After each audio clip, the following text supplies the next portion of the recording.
Olá, tudo bem?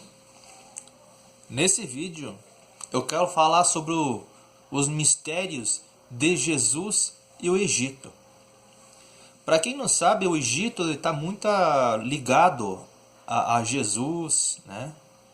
E nós vamos ler alguns textos bíblicos e comprovar essa tese, tá?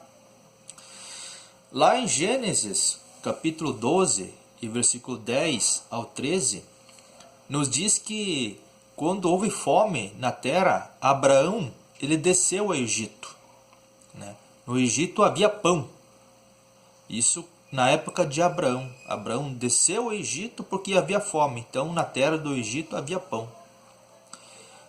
É claro que mais lá na frente, futuramente, os descendentes de Abraão seriam escravizados, né?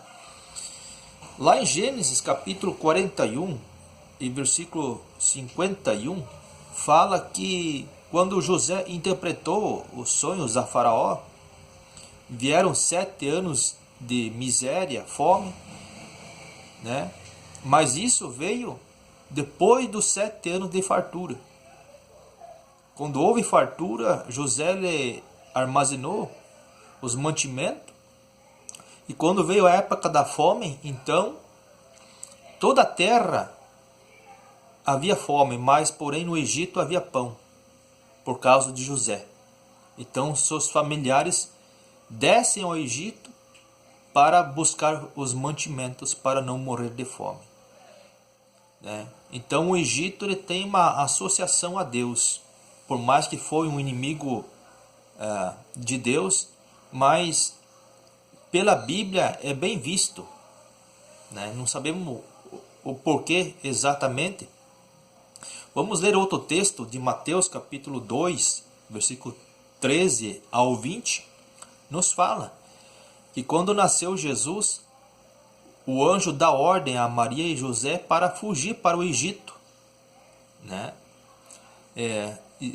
Existe também uma profecia lá em Oséias capítulo 11, versículo 1, está escrito assim: do Egito chamei o meu filho, né? Depois que Herodes morreu, o anjo chega e fala: sai do Egito, porque aqueles que procuram a vida do garoto já és morto, né? Então olha ali a associação entre o Egito e Jesus.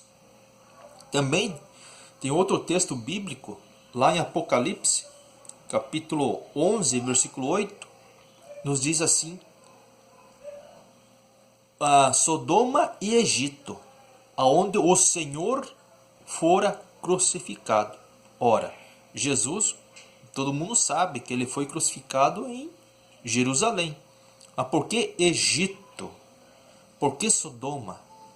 Está escrito lá em Apocalipse capítulo 11, versículo 8. Porque o Senhor delas também foi crucificado em Sodoma e Egito. Na verdade, na Bíblia Sagrada tem 3 cidades que têm um significado. Sodoma significa homossexualidade. Egito significa opressão. E Babilônia significa idolatria. Então, se nós associarmos essas 3 péssimas qualidades dessas 3 cidades, todas elas, tanto a homossexualidade, a opressão e a idolatria, todas essas 3 palavras, elas são de caráter da própria Roma, né? Da própria Roma. Então, veja aí então a associação, o mistério entre o Egito e Jesus Cristo. Eu espero que vocês tenham gostado dessa vídeo, dessa explicação, e até uma próxima oportunidade.